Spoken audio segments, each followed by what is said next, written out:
আসসালামু আলাইকুম রহমতুল্লাহ।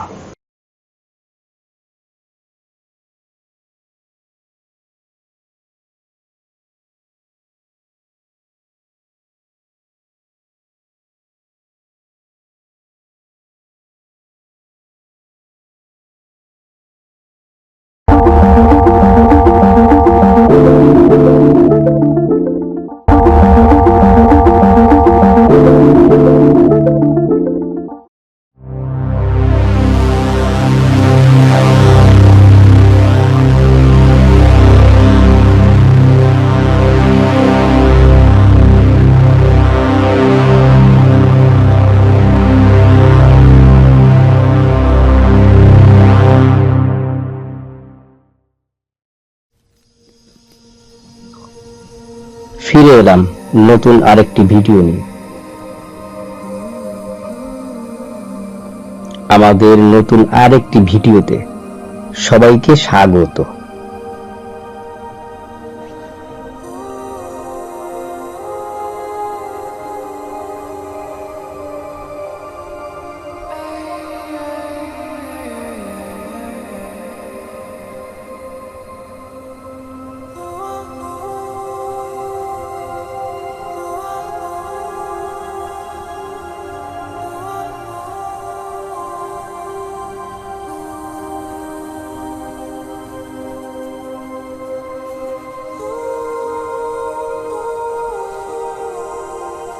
বুয়েটে হিন্দু শিক্ষার্থী কর্তৃক মুসলিম মেয়েকে ধর্ষণ এবং গাজীপুরে মুসলিম কিশোরীকে হিন্দু যুবক কর্তৃক পাশবিক নির্যাতনের ঘটনা কি সাম্প্রদায়িক ধর্ষণ অন্তর্ভুক্ত?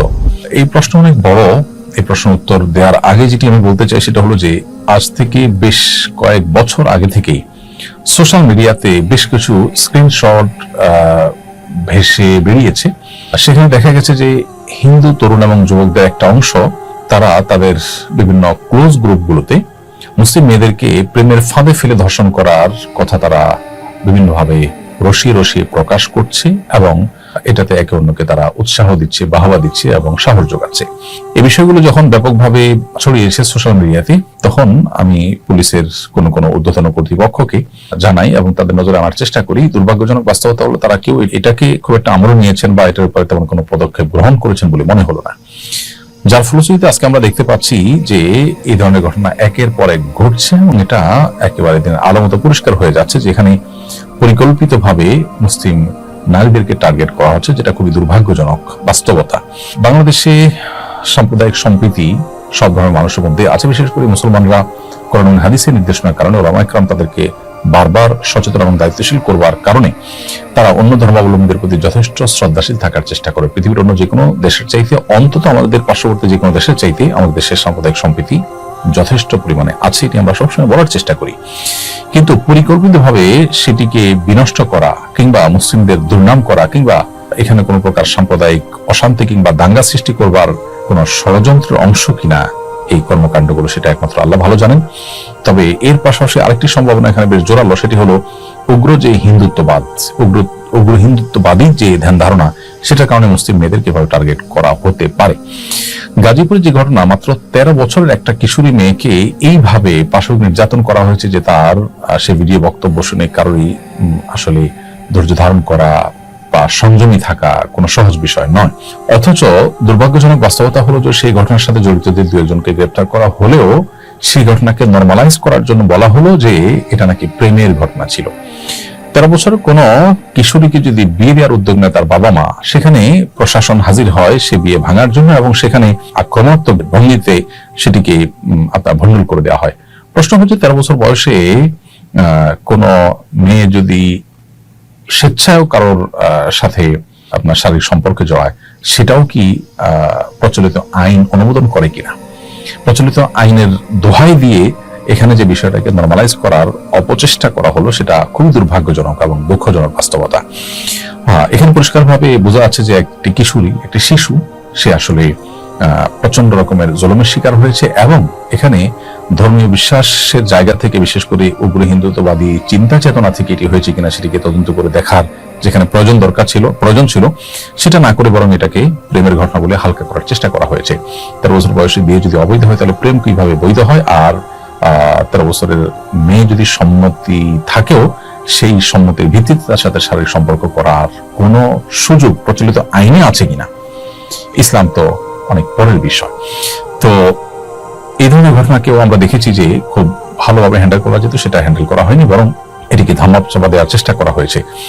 এ ধরনের অপরাধকে যদি কঠোরভাবে দমন করা হতো তাহলে সেক্ষেত্রে হয়তো দ্বিতীয়বার এই ধরনের ঘটনা ঘটতো না। এখন বুয়েটে যে এই ঘটনাকে কেন্দ্র করে শিক্ষার্থীদের মধ্যে ক্ষোভ দেখা দিয়েছে এবং বুয়েট যে উত্তাল হয়েছে, সেই ঘটনা যথেষ্ট মুসলমানদেরকে সংক্ষুব্ধ করবার মতোই ঘটনা। সেখানে একজন মুসলিম শিক্ষার্থীকে ধর্ষণ করার কথা সে নিজে স্বীকার করেছে বিভিন্ন সোশ্যাল মিডিয়াতে, এবং মুসলিম নারীদের, বিশেষ করে হিজাবি বা পর্দানসীন নারীদেরকে নিয়ে যে তার নোংরা উক্তিগুলো, সেগুলো ইংলিশে করা বিভিন্ন পোস্ট, সেগুলো পড়া, বিভিন্ন কমেন্ট, সেগুলো পড়ার দুর্ভাগ্য আমার হয়েছে।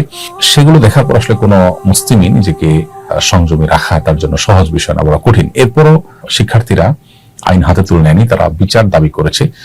কর্তৃপক্ষ যদিও সাময়িক বহিষ্কার করেছে, আমি মনে করি যে এই ধরনের অপরাধ সংগঠনের কারণে শুধু সাময়িক বহিষ্কার নয়, স্থায়ীভাবে বহিষ্কারের পাশাপাশি দ্রুত বিচার আইন অধীনে তাদেরকে বিশেষ ট্রাইব্যুনালের বিচারের আওতায় আনা উচিত, যে দেশকে অস্থিতিশীল করবার জন্য কোনো ভিনদেশি পায়তারা বা দেশীয় কোনো ষড়যন্ত্রে তারা ব্যবহৃত হচ্ছে কিনা, অথবা উগ্র হিন্দুত্ববাদী মানসিকতা থেকে তারা মুসলিম মেয়েদেরকে টার্গেট করছে কিনা, সে বিষয়টা খুঁজে বের করা দরকার এবং দৃষ্টান্তমূলক শাস্তি দেওয়া দরকার, শুধুমাত্র সাময়িক বহিষ্কার নয়।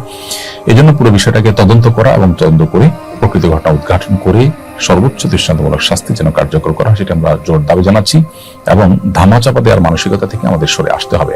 এক শ্রেণীর সুশীল এবং এক শ্রেণীর মিডিয়াকে আমরা দেখতে পাই এই ধরনের ইস্যুগুলোতে তারা অনেকটা নীরব দর্শকের ভূমিকা পালন করছে। আজকে ভিকটিম যদি কোনো হিন্দু মেয়ে হতো, গাজীপুরের 13 বছরের মুসলিম মেয়েটার জায়গায় যদি 13 বছরের কোনো হিন্দু কিশোরী হতো, এবং ধর্ষকের জায়গায় বা পাশবিক নির্যাতনকারীর জায়গায় যদি কোনো মাদ্রাসার শিক্ষার্থীরা হতো, তাহলে এই ঘটনাকে নিয়ে কি পরিমাণ তোলপাড় করতো তথাকথিত নারীবাদী অথবা তথাকথিত এক শ্রেণীর সুশীল এবং মিডিয়া।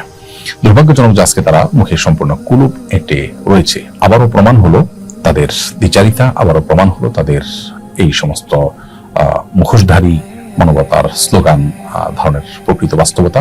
আল্লাহ আমাদেরকে বোঝার তৌফিক দান করুন, এবং আমরা কর্তৃপক্ষের কাছে জোর দাবি জানাই এই ধরনের ইস্যুগুলোকে সর্বোচ্চ গুরুত্বের সাথে দেখে এর যথাযথ তদন্ত করে এর উপযুক্ত বিহিত যেন তারা করেন, না হলে সমাজ অস্থিতিশীল হবে, যেটা কারোর জন্য আসলে কল্যাণকর হবে না।